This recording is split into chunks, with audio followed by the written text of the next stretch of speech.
अस्सलामुअलैकुम, मैं हूं आपका मेज़बान रशीद आफाक। प्रोग्राम पब्लिक आई में आपको खुशामदीद कहता हूं। जिस तरह आपको पता है कि हम पेशावर से मुतल्लिक हर वो बात आप तक पहुंचाने की मुकम्मल कोशिश करते हैं जिसमें पब्लिक इंटरेस्ट हो, जिसमें आवाम की दिलचस्पी हो। फ़िलहाल जो मसला दरपेश है पेशावर को, अहले पेशावर को, वो है अट्टे का। और अट्टे का जो बहरान पैदा हुआ है या जो मसनूई बहरान पैदा किया गया है या जिसकी वजह से पैदा हुआ है, उसके बारे में हम आज आपको मुतला करेंगे। इसमें सबसे बड़ी बात जो है ना वो ये है कि वफाकी हुकूमत ने सूबा खैबर पख्तूनख्वा को अट्टा सप्लाई करने पर पाबंदी लगाई है, जिसकी वजह से यहाँ पर अट्टे का बहरान पैदा हुआ है। अट्टे की जो कीमतें नॉर्मल थी वो 1200-1300 या 1400 रुपये थी, वो अब 1600-1700 रुपये तक फ़ी तोड़ा पहुँच चुकी हैं। यही वजह है कि यहाँ जो है ना अट्टे का बहरान पैदा हुआ। यहाँ के जो मकामी लोग हैं उनका कहना है कि यही वजह है कि वफाकी हुकूमत ने अट्टे पर पाबंदी लगाई है। यही वजह है कि पेशावर में अट्टा नापीद होता जा रहा है। दूसरी तरफ जब हमने इस सिलसिले में वज़ीर आला खैबर पख्तूनख्वा महमूद खान से बात की थी 2-3 दिन पहले, तो उन्होंने बताया था कि वफाकी हुकूमत ने जो पाबंदी लगाई है सूबा खैबर पख्तूनख्वा को अट्टे की सप्लाई पर, वो उन बोझ और अन्नात की वजह से लगाई है जो वफाकी हुकूमत को सूबाई हुकूमत से सियासी इख्तिलाफात की वजह से हैं। वरना उन्होंने वज़ीर आला महमूद खान ने बताया कि उनका कहना है, वफाकी हुकूमत का कहना है कि यहाँ से अट्टा अफ़गानिस्तान स्मगल किया जाता है, जिसकी वजह से हमें पाबंदी लगानी पड़ी। उनका कहना था कि बॉर्डर पर कंट्रोल करने वाले जितने भी इदारे हैं उनका सूबे के हुकूमत और सूबे की हुकूमत से कोई ताल्लुक़ नहीं है। उनका कहना है कि जितने भी इदारे हैं, जितनी भी फोर्सेस हैं, वो सब वफाक के अंडर आते हैं। तो ये तो वफाकी हुकूमत का मसला है कि अट्टा क्यों स्मगल किया जा रहा है और कौन इसमें मुलव्वस है। इनकी निशानदेही करना, स्मगलिंग को रोकना, ये वफाकी हुकूमत का काम है, बजाय इसके कि उन्होंने अट्टे सप्लाई पे पाबंदी लगाई। तो ये तो सूबे के साथ ज़्यादती है। उन्होंने ये भी बताया कि हम सरहदों के मुहाफ़िज़ हैं, हम सरहदों के मुहाफ़िज़ीन हैं, हम स्मगलर नहीं हैं और न ही हमें ये मौका मिलता है, नहीं मुहैया किया गया है। क्योंकि जितने भी इदारे हैं, खैबर पख्तूनख्वा की अपनी पुलिस है, लेकिन बॉर्डर पे जितने भी इदारे हैं उनका ताल्लुक़ वफाक से है, वो वफाक के ज़ेर कंट्रोल है। लिहाजा वफाकी हुकूमत को चाहिए कि बॉर्डर को कंट्रोल करे कि अट्टा उस पार न जा सके। तो ये उनके बकौल की ये वफाकी हुकूमत का एक बहाना है। वो जानबूझकर यहाँ अट्टे का बहरान पैदा करना चाहती है। उन्होंने ये भी कहा कि जिस तरह उन्होंने लोड शेडिंग और गैस का मसनूई बहरान पैदा किया है और सूबे के साथ इम्तियाजी सलूक रवार रखा है, ये भी उसी सिलसिले की एक कड़ी है। तो इस वक्त हम पेशावर के मारूफ अशरफ रोड पे खड़े हैं, जहाँ बहुत बड़े बड़े अट्टा डीलर हैं, बहुत बड़ी बड़ी दुकानें हैं। तो उनसे बात करते हैं, उनके दुकानों के मलकान से बात करते हैं कि असल वजह क्या है, इसके बाद लोगों से बात करें। तो आज चलते बात करते हैं। अच्छा, हमें ये बताएं कि अट्टा बहरान है नहीं है, शहर में क्या चल रहा है? शुक्र अल्हम्दुलिल्लाह, आटे का कोई बहरान नहीं है, मगर ये मसला बना हुआ है। आटे का ने मसला बनाया, ट्रक वाले और गुड्स वालों ने मिल के 25-30 हज़ार रुपये गाड़ी से लेते हैं। कुछ ना कर दो, कोई भी प्रोग्राम नहीं है, ये सरासर ज़्यादती है। ये जो पैसे ले रहे हैं ये गुड्स वाले और ट्रक वाले मिली भगत है। गाड़ी खड़ी करके व्यापारी को फ़ोन कर दे कि गाड़ी पर्चा हो रही है, पर हमें पता नहीं है कि गाड़ी किधर से पर्चा हो रही है। गवर्नमेंट कहती है कि भाई किधर पाबंदी नहीं है, मगर ये मसला बना हुआ है। 25 से 30 हज़ार रुपये, 20 हज़ार रुपये गाड़ी लेते हैं। ये हमारे लिए बहुत बड़ा मसला है जी। तो मतलब ये है कि पाबंदी नहीं है, लेकिन जो कोई पाबंदी नहीं है, कोई पाबंदी नहीं है, कोई चेक पोस्ट नहीं है, कोई मसला नहीं है। बस सिर्फ ये आगे खड़े हो जाते हैं। अब अगर पाबंदी हो तो गवर्नमेंट चेक पोस्ट लगा देती है ना कि भाई आटा आने जाना बंद है। कोई पाबंदी नहीं है, आप खुद भी जाके देखें। अच्छा, मुझे ये बताइए कि नॉर्मल जो है ना ट्रक पंजाब से यहाँ पहुँचते वक्त कितने पैसों में आती है? आज हमारी गाड़ी आई है 75 हज़ार रुपये में। और पहले कितने में आती थी? पहले आती थी 30 तो 32 हज़ार रुपये किराया लगता था। अभी ये जो और पैसे फालतू एक्स्ट्रा ये फालतू ले रहे हैं। तो इसका मतलब ये हुआ कि पहले 32-30 हज़ार की आती थी गाड़ी, अभी आज 75 हज़ार की आई। तो जाहिर सी बात है कि आप अपनी जेब से तो नहीं दोगे। हम इस पे ही डालेंगे, इसी पे ही डालेंगे। हाँ जी, ये हुकूमत से अपील करते हैं कि इस मसले का हल निकालें। बस जी, ये बहुत बड़ा मसला है। हाँ बिल्कुल जी। और दूसरी बात यह है कि परसों हमारी वज़ीर आला से बात हुई थी तो उन्होंने कहा था कि पंजाब हुकूमत, वफाकी हुकूमत चूँकि वो हमारी नहीं रही, इसलिए वो जानबूझ के ये आटा बहरान पैदा करना चाहते हैं। और ये हुकूमत का अपना काम है, मिलजुल के ये जो ये उनका अपना काम, मगर हम से ये अपील करते हैं कि मेहरबानी करके ये मसला हमारे लिए ठीक कर दें, क्योंकि इधर गरीब लोग हैं। जब अगर 20 रुपए से 50 भी किराया आता है तो हम लोगों से लेते हैं, कुछ जेब से तो नहीं डालते हैं। अच्छा, ये बताइए कि एक तो हाजी साहब ने कहा जो रूट का मसला है कि वो हमसे ज़्यादा पैसे लेते हैं, दूसरा मसला जो है ना वो वहाँ की गंदम की ख़रीदारी का होता है पंजाब में, उससे मुतल्लिक़ हमारे साथ तफसीलात शेयर करें। अच्छा, बिस्मिल्लाहिर्रहमानिर्रहीम। बात यह है कि इस वक्त गंदम की कटाई हो रही है पंजाब में, ठीक है। और जब कटाई शुरू होती है तो पंजाब के गवर्नमेंट अपने लिए जो इसका 1 साल का स्टॉक होता है वो जमा करता है, एक साल के जो राशन है वो जमा करता है। तो ये 1 महीने के लिए या 25 दिन के लिए वो पाबंदी लगाता है कि हमें जो ख़रीदारी है हमें पूरा हो जाए। जैसे उसका ख़रीदारी पूरा हो जाता है, महीने में, 15 दिन में, 20 दिन में, फिर उसके बाद सारे रास्ते खुल जाता है। फिर ये जो बहरान, मसनूई बहरान पैदा होता है ना, जब वहाँ जो है ना वो स्टॉप कर लेते हैं तो फिर भी यहाँ आटा पहुँचते हैं, तो कैसे पहुँचते हैं? पहुँचता है अल्हम्दुलिल्लाह। हमारा आज 3 गाड़ियाँ आ गया है और ये इस तरह आते हैं कि रास्ते में ख़र्चा लगता है। अच्छा, ज़बरदस्त। तो नॉर्मल गाड़ी कितने में आती है और 3 गाड़ियाँ? गाड़ी का जो किराया होता है वो 30,000 का होता है, 25 टन का। आज जो हमारे गाड़ी आया है उसका किराया आज लगा है 60,000 रुपये।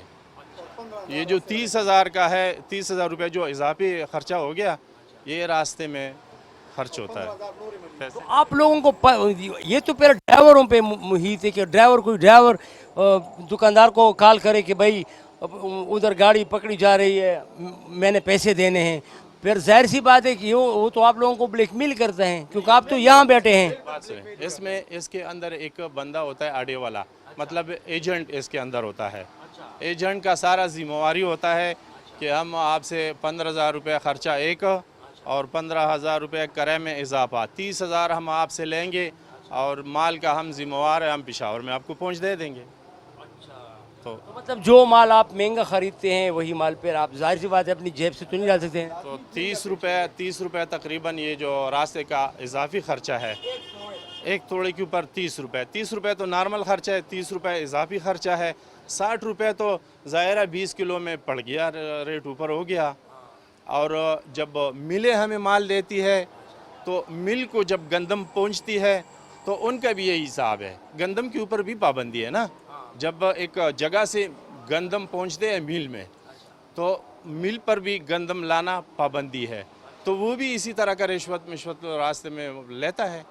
तो फिर मिल माल पहुंचता है तो मिल में महंगा पहुंच जाता है और वो फिर आपको महंगा देता है। वो भी हमें महंगा देता है, जाहिर है। अच्छा, वो कितना महंगा होता है? फॉर एग्जांपल पहले नॉर्मल की 50 रुपये भी थोड़ा हिसाब से 50 रुपये तकरीबन वो गंदम महंगा पड़ता है और ये 30 रुपये किराए के अलावा ये महंगा पड़ता है। ये 100-150 रुपये जो है, 120 रुपये ये इजाफी ख़र्चा है। मतलब ये 100-120 रुपये जो है ना, ये जो बाहमी रिश्वत हैं उसमें जो है ना चले जाते हैं, फिर वो आप लोग देते हैं। फिर आप लोग जाहिर सी बात है कि अपनी जेब से तो नहीं दे सकते हैं, वो तो फिर आवाम को देनी पड़े। तो इसका तो रोकथाम होना चाहिए यार, ये तो बहुत बड़ी ज़्यादती है। इंशाल्लाह कोई परेशानी वाली बात नहीं है, ये एक हफ्ता लग जाएगा, 10 दिन में ये सारा कुछ क्लियर हो जाएगा। मतलब है इसका ख़रीदारी पूरा हो जाएगा तो रास्ते खुल जाएंगे, कोई मसला नहीं है। ना आटे का कोई शार्टेज है, मसला सिर्फ ये है कि ये 100-150 रुपये फ़ी बैग के ऊपर ये ख़र्चा ज़्यादा हो गया।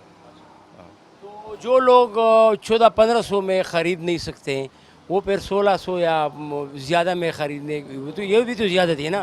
तो 1500 तो रेट तो अभी नहीं है, हम 1370 से 80 रुपये तक हम अपना माल थोक पे बेचते हैं ना। तो परचून में तो वो 1500-1600 में। चून वाले भी ये 10-15 रुपये से ऊपर नहीं कमा सकते क्योंकि कंपटीशन है। 15-20 रुपये वो भी रखते हैं, मतलब 1400 से अच्छा माल ऊपर नहीं है किसी जगह में, पेशावर में नहीं है। ये अगर कोई कहता है कि 1500 में, ये वैसे झूठ बोल रहे हैं।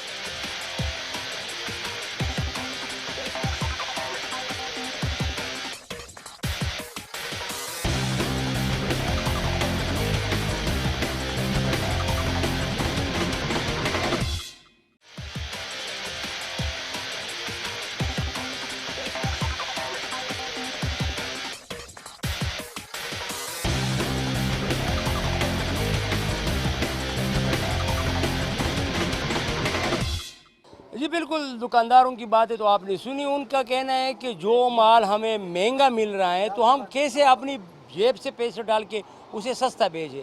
उन्होंने कहा कि हमने भी किराए देने हैं, हमने भी बिजली के किराए देने, बिजली के बिल्स देने हैं, गैस नौकर रखे हैं हमने, तो हम कहाँ से ये खर्चे पूरे करें। उनका ये भी कहना था कि जो महंगाई करके रो रहे हैं तो हम भी इसी माशरे का हिस्सा है, हमें भी इसी महंगाई का सामना करना पड़ रहा है, तो हम अपनी जेब से पैसे तो नहीं डाल सकते। जो चीज़ हमें महंगी करके दी जा रही है तो जाहिर सी बात है कि हम भी यहाँ मुनाफे के लिए बैठे हैं, तो हम भी उसे महंगाई बेचेंगे। तो ये तो दुकानदारों की बातें थी। और हुकूमत की बातों के बारे में भी मैंने आपको बताया था कि उनका मौक़िफ़ क्या था सूबाई हुकूमत का। वफाकी हुकूमत तो वहाँ है, उनका मौक़िफ़ क्या है, उनका मौक़िफ़ जानने के लिए भी हम फिर आपके साथ नेक्स्ट प्रोग्राम इंशाल्लाह आपके साथ शेयर करेंगे। लेकिन यहाँ मसला फिर ये भी पैदा हुआ कि आम लोग फिर क्या सोचते हैं, वो क्या कहते हैं कि भाई हम कहाँ जाएं, हम कहाँ से ख़रीदें, हमें क्यों आटा महंगा दिया जा रहा है। अगर हुकूमत ने पाबंदी लगाई है, अगर दुकानदार जो है ना वो रिश्वत दे रहे हैं, तो हम इसमें क्यों फंस गए हैं। तो हमारे साथ आम लोग जो है ना मौजूद है, उनसे बात करते हैं। अस्सलाम वालेकुम। अस्सलाम वालेकुम जी। से क्या हाल है? मानी शुक्र अल्हम्दुलिल्लाह जी। अच्छा, क्या काम करते हैं आप? मैं जी साथ मेरी डिस्पोजेबल की दुकान है। अच्छा, डिस्पोजेबल के।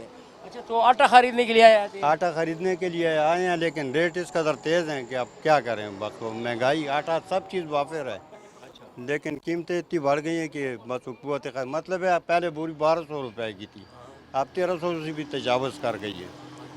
तो सब चीज़ वाफिर है, लेकिन कुव्वत ख़रीद नहीं है, तो क्या किया जाए। महंगाई को थोड़ा कम की, महंगाई है, ऊपर से बेरोजगारी है। बेरोज़गारी भी है। बाज़ार को देख लें, सब दुकानों में माल हाल पड़े हुए, लेकिन ख़रीदार नहीं है। बाज़ार में वो ख़रीदार नहीं है। तो क्या करना चाहिए इस बारे में? बस इस बारे में हुकूमत को नज़रसानी करनी चाहिए, जो पॉलिसियाँ बनाते हैं, जो कि आवाम को काम रोज़गार करें, आवाम को रिलीफ दे, आवाम को। दें। उन्होंने पहले भी जो रिलीफ दिए हुए हैं वो भी नहीं मिले, या और मज़ीद क्या रिलीफ देंगे। पहली वाली हुकूमत ने कहा था कि हम बहुत रिलीफ दे चुके हैं, फिर आने वाले ने कहा कि हम दे सब कर लेते हैं, लेकिन वो रिलीफ हकदार तक पहुंचता नहीं, आवाम तक पहुंचता नहीं है रिलीफ। अच्छा, बिल्कुल आपकी बात सही है। अच्छा, हमारी बातें जो है ना दुकानदारों के साथ हुई, तो उन्होंने कहा था कि भाई हमें महंगा दिया जा रहा है तो हम क्यों सस्ता बेचें। और आप कह रहे हैं कि हमें फिर महंगा ख़रीदना पड़ता है, क्योंकि ज़ाहिर बात है, बचे तो आटा तो ऐसा है कि खाने की चीज़ है, इसके बगैर तो पेट नहीं भरता है नहीं, तो ज़ाहिर है महंगा ही लेना पड़ेगा और महंगा ही खाना पड़ेगा। चाहे वो ज़्यादा ही महंगा दे, क्यों लेना तो पड़ेगा। आप तो मार्केट में खड़े हैं, आपने रेटों का भी अंदाज़ा किया है जी। तो इधर एक दूसरा भाई हमारे साथ खड़ा है, उनसे पूछते हैं आपका नाम क्या है? उमर खत्ताब नाम है जी। उमर खिताब, कितना प्यारा नाम है यार, उमर खिताब माशा। अच्छा, तो क्या काम करते हैं आप? सर मैं स्टूडेंट हूँ, पढ़ रहा हूँ। अच्छा, जी जी और यहाँ इसी सिटी के हैं? जी जी, सिटी के करीब रहते हैं हम। अच्छा जी। तो लोग कहते हैं कि महंगाई है, या रियल में महंगाई है? तो जी, ये तो सबको दिख रहा है महंगाई है, सब कुछ महंगा होता जा रहा है। जो भी आप चीज़ देखें वो पहले जिस तरह था अब उस तरह नहीं है, सब कुछ महंगा होता जा रहा है। मतलब आटा, जी जी जी। ऐसा भी होगा कि कोई पहले 2 रोटियां खाता था, अभी 1 रोटी खाता नहीं, होगा? ऐसी बात नहीं है। मतलब खाते सब उसी तरह ही है, 2 रोटी खाते हैं, लेकिन महंगाई है, मेहनत बहुत करते हैं उसके लिए, भाग दौड़ उसके लिए ज़्यादा है, हलचल बहुत ज़्यादा है उसके लिए ना। अब आप आटा खरीदने के लिए आए हैं? जी जी, यहाँ पे मैं आटा ख़रीदने के लिए आया हूँ। पहले मैं आता था 1350, 1300, उससे भी सस्ता मैंने लिया, लेकिन अभी 1400 से ऊपर दुकानदार बेच रहे हैं ना। कहते हैं कि ख़रीद नहीं है, बिक नहीं रहा, और ये कि महंगा बहुत हो गया। अच्छा, तो क्या कहते हैं दुकानदार? दुकानदार कहते हैं कि हमें ख़ुद महंगा मिल रहा है, क्योंकि दुकानदार तो अपने आप से रेट नहीं लगा सकता ना, ऊपर से रेट मिलता है, इस वजह से वो नीचे रेट पर आगे देते हैं। हाँ, अपने आप से तो कोई भी रेट नहीं लगे, तो मार्केट है, पुरानी मार्केट है, इस तरह तो इसमें समझ आ रही होगी। तो आप पहले कितना वो आटा लेते थे, कितना थोड़ा, और आप कितना लेते हो? क्या नहीं बराबर लेते हो लेकिन महंगा लेते हो? यस, ऐसी है कि पहले भी थोड़ा लेते थे, अभी थोड़ा लेते हैं, लेकिन पहले 100-200 रुपये कम था, अब 100-200 रुपये ज़्यादा है। तो ये भी बताओ कि जो भी हुकूमत आती है वो कहती है कि हम आवाम को रिलीफ दे रहे हैं, आवाम को, तो क्या ये रिलीफ है जो हर चीज़ महंगी होती जा रही है? नहीं, ये रिलीफ नहीं है, ये तो महंगी होती जा रही है। रिलीफ तो तब होता है कि कोई भी चीज़ सस्ती हो जाती, मतलब कोई भी चीज़ सस्ती नहीं हुई, सब चीज़ें महंगी होती जा रही हैं। तो बस अल्लाह रहम करे हम पर। आमीन आमीन। अच्छा, इधर हमारे साथ एक दूसरा भाई खड़ा है, तो क्या नाम है आपका? मोहम्मद रेहान। मोहम्मद रेहान। रेहान साहब, ये हुकूमत ने कहा था कि हम रिलीफ देंगे, पहली वाली हुकूमत ने भी बहुत सी रिलीफ दी, तो ये रिलीफ कब मिलेगा, ये चीज़ें कब सस्ती होगी? इसका तो फ़िलहाल कोई पता नहीं है। रिलीफ तो ये रिलीफ दे रहे हैं कि दिन पर दिन महंगाई और बढ़ती जा रही है। मिसाल के तौर पे अगर ऑयल के टीन देखें, घी के टीन देखें तो उनमें काफ़ी ज़्यादा तेज़ी आई है। 800 रुपये उनमें तेज़ी आई है टीन के हिसाब से, 600 रुपये। तो ये रिलीफ फ़िलहाल हमें मिल रहा है कि महंगाई और भी ज़्यादा हो रही। अच्छा, तो लोग दुकानदारों से गिला करते हैं, यार दुकानदारों ने महंगाई बनाई है ये, तो जब कोई चीज़ ऊपर से जो है ना महंगी आ रही है तो जाहिर सी बात है कि दुकानदार भी मुनाफे के लिए बैठे हैं। लेकिन ऊपर कौन महंगा कर रहे हैं, कौन इसको कंट्रोल करेगा यार? ऊपर से तो महंगाई इसलिए आ रही है कि ये जो पाम ऑयल है ये बाहर से महंगा आ रहा है।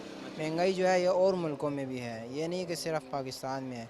लेकिन कुछ चीज़ें ऐसी हैं जो पाकिस्तान के जो बड़े डीलर हैं, बड़े सरमायादार हैं, कारखानेदार हैं, उन्होंने भी काफ़ी महंगाई की हुई है टैक्स की वजह से। इन चीज़ों की वजह से और भी काफ़ी महंगाई पाकिस्तान में और मुल्कों के बनिस्बत बहुत ज़्यादा है। हाँ जी। तो इसकी रोकथाम के लिए क्या करना चाहिए? इसकी रोकथाम के लिए ये करना चाहिए कि बड़े सरमायाकारों को थोड़ा रेट कम करने चाहिए चीज़ों के, और मुनाफा थोड़ा सा कम करना चाहिए। मुनाफा तो फ़िलहाल है भी नहीं इन दिनों में, क्योंकि रेट इतने ज़्यादा हो गए हैं कि जो भी कस्टमर आता है वो यही कहता है यार मैं कल आपसे ये रेट लेके गया हूँ, आज आप मुझे 200 रुपये महंगा बता रहे हैं।